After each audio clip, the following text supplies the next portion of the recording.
शेतकऱ्यांच्या हितासाठी योजना राबवा, शेतकऱ्यांसाठी फायदा व्हावा यासाठी सर्वांनी काम करणं गरजेचं आहे, असे प्रतिपादन पुणे जिल्हा परिषदेचे अध्यक्ष विश्वासराव देवकाते पाटील यांनी बारामती शहरातील वसंतराव पवार नाट्यगृह या ठिकाणी जिल्हा परिषद आणि पंचायत समिती यांच्या संयुक्त विद्यमानाने आणि कृषी विभाग यांच्या सहकार्यानं राज्यस्तरीय खरीप हंगाम योजना त्यानंतर पाणी टंचाई बैठकीचं आयोजन करण्यात आलं होतं। या प्रसंगी ते बोलत होते। या प्रसंगी सभापती संजय भोसले, त्याचप्रमाणे उपसभापती शारदा खराटे यांच्यासहित कृषी विभागाचे संतोष कुमार बरकडे त्यानंतर अनेक अधिकारी या ठिकाणी उपस्थित होते। नसेल जरी झाला ना, स्थानिक स्तरावर केला असेल तर तो बंधारा 100 हेक्टरच्या पुढे असणार, तो जिल्हा परिषदेकडे येणार।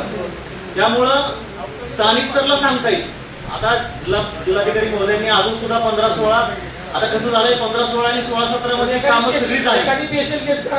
नाही करू, मागणी करू, आम्ही मागणी करू। 17-18 मधलं आता नियोजन चालू आहे आणि सगळं गाव परत मला सांगायला लागेल की साहेब तिथं काय करू नका, आपल्याला जरा पुढे जावं लागेल असं सांगण्याचा उद्देश एक होता की जिथं जिथं आपल्यामध्ये जी संबंधीचा विषय आहे तो विषय तिथल्या स्तरावर होणं अत्यंत गरजेचं आहे। कारण मोजणी हा विषय आला की त्याला पुन्हा कोर्ट ऍक्ट सगळ्या तरतुदी लागू झाल्यानंतर तो खूप अडचणीचा विषय होतो। पण अशा जिथं जिथं केसेस असतील तिथल्या 99% मध्ये आम्ही आमचे तलाठी असतील, सर्कल असतील किंवा त्या भागातल्या ज्यांचा कोणाचा मला नंबर मिळाला काही संबंध नसताना सुद्धा मी त्या संबंधित व्यक्तींना फोन पण करून सांगतो की बाबा असे विषय आहेत, तरी देखील आपली सूचना मान्य निश्चितपणानं असे कुठे अडचणी असतील।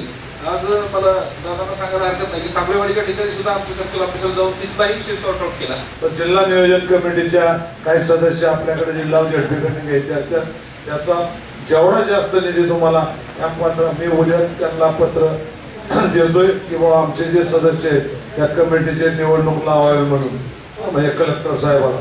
तर त्या पद्धतीने आपले काही सदस्य असतील हे 15-20 दिवसात निवड होईल। त्यानंतर तुम्हाला जो लागेल निधी तो त्यांच्यातलं प्रत्येक सदस्याचे तुम्हाला 5-10 लाख रुपये त्या भागात देण्यासाठी मी त्यांना, कारण प्रत्येक जो सदस्य घेतो त्याला 30 लाख जवळजवळ निधी असतो डीपीडीसीतून। दादांनी तर 50 लाख रुपये केले पालकमंत्री असताना, ठीक आहे। तर त्यामुळे आता जो काही येईल हक्काला तर त्यातून मी तुम्हाला तो वडा खोलीकरणासाठी देण्यासाठी त्यांना विनंती करतो, पाठ पडायला होतो आणि त्या पद्धतीचे तुम्हाला पूर्ण सहकार्य करतो।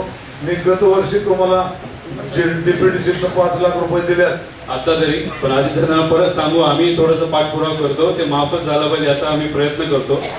आणि एक तिसरा विषय होता की रावसाहेबांनी घेतलेला तो म्हणजे लोकसहभाग। आता सकाळ असेल, ॲग्रिकल्चर डेव्हलपमेंट ट्रस्ट बारामती असेल, सरयू फाउंडेशन असेल, नाही तर आपल्या फोरम असेल, या माध्यमातून कामं खूप होत असतात आणि काही बापकर सरांनी पण काही कामं केलेत। तर मी तुम्हाला एवढंच सांगतो की अशा ज्या संस्था आहेत त्या पुढे येतील आणि आपल्यालाही सांगतो आपण पण थोडं लोकसहभाग हा थोडासा कुठेतरी झाला पाहिजे। आणि मी तुम्हाला हेही सांगतो अध्यक्षांच्या समोर की आपला जर लोकसहभाग झाला तर तुम्ही मला सांगा कधी मशीन टाकायचं, आपण ते मशीन टाकूया, पण लोकसहभाग हा झालाच पाहिजे। आणि दुसरं शिरसोबळमध्ये आता 10 गावामध्ये काम चालू आहे, कुठेतरी अडचण येते। 10 पैकी 8 ठिकाणी अडचण नाही आली, 1 ठिकाणी 2 ठिकाणी अडचण आली, त्यातली 1 ठिकाणची अडचण आदरणीय तहसीलदार साहेबांनी ती सोडवली। 1 ठिकाणची अडचण जी आलेली जी महत्वाची होती तर ती तिथल्या शेतकऱ्यांनी एकत्रित येऊन ती सोडवली। एक सुद्धा गाव बारामती तालुक्यातल्या ह्या 50 पैशाची आणीबाणी कधी घेतलेलं नाही आणि त्याच्यामुळे जे काय आपण 100% वीज माफी मागतोय, काय आपण आता शासनाचा ज्याप्रमाणे 33.5% त्याला पाण्याच्या संदर्भामध्ये शेती पंपाच्या पाण्यासंबंधात त्याला माहिती आहे, मदत त्या ठिकाणी तिथे मिळतं 33% आणि जर ते 50%च्या खाली असले तर 33% असते। किंवा वेगवेगळ्या प्रकारचा पिकाच्या संदर्भातलं नुकसानीचं टंचाईमुळे काय त्या तिथं अवर्षण पोर्शन परिस्थिती मिळते। अशा ज्या काही सुविधा आहेत की टँकर ही अत्याधुनिक व्यवस्था असल्यामुळे ती गाव जरी टंचाईत नसलं तिथं पिण्याच्या पाण्याचा जर अडचण आली तर शासनाला तिथं तरतूद करावीच लागते।